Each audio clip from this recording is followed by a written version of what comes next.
కొన్నిసార్లు అనుకుంటాం మనం నిరుత్సాహం పడిపోయినప్పుడు, మనం అనుకుంటాం లేదు నేను గట్టి కంబ్యాక్ ఇవ్వాలి, గట్టిగా నేను తిరగబడాలి, నన్ను ఓడించినోడికి నా సత్తా ఏంటో నేను చూపించాలా, నన్ను కాదన్నోడికి నేనేంటో చూపించాలా, నన్ను వద్దు అని వదిలేసిన పిల్లలకి నేను ఇది, నన్ను వదిలేసుకున్నందుకు వాళ్ళు బాధపడాలి, నన్ను కాదన్నందుకు వాళ్ళు బాధపడిపోవాలి, నన్ను వద్దు అనుకున్నందుకు వారు మనస్తాపానికి గురవ్వాలి, నేను నమ్ముకున్న దేవుడి శక్తి ఏంటో నేను చూపించాలి, అసలు నన్ను ఎందుకు వద్దు అనుకున్నాడు నేనేంటో చూపించాలి అని మనం కొన్నిసార్లు అనుకుంటాం.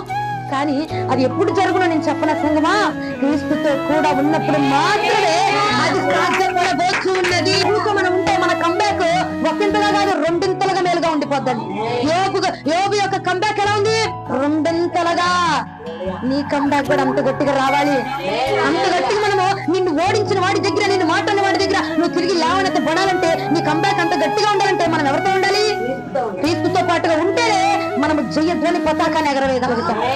ఎవరి దగ్గరయ్యా నిన్ను ఓడించారు చూసావా? వారి దగ్గర. ఎవరి దగ్గర నిన్ను మాట్లాడినారు చూసావా? నిన్ను అనేకమైన నిందలు వేస్తారు చూసావా? నీ మీద అనేకమైన చీటు ఇలాంటి వాళ్ళని చెప్పన్నారు చూసావా? నిన్ను కాదు వద్దు అనుకుని వదిలేసి వెళ్ళిపోయారు చూసావా? వాళ్ళ దగ్గర నువ్వు గట్టిగా నిలబడాలంటే, నిన్ను చూసి వారు బాబు ఎందుకురా బాబు నన్ను మాట్లాడినావు, ఎందుకు వీళ్ళని వదిలేసుకున్నాము అని అనిపించేలా ఉండాలి. మనం అంటే మనం క్రీస్తుతో పాటుగా ఉండాలి.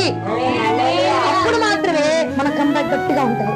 అప్పుడు మాత్రమే మనం జయముతో నిలబడగలుగుతాం.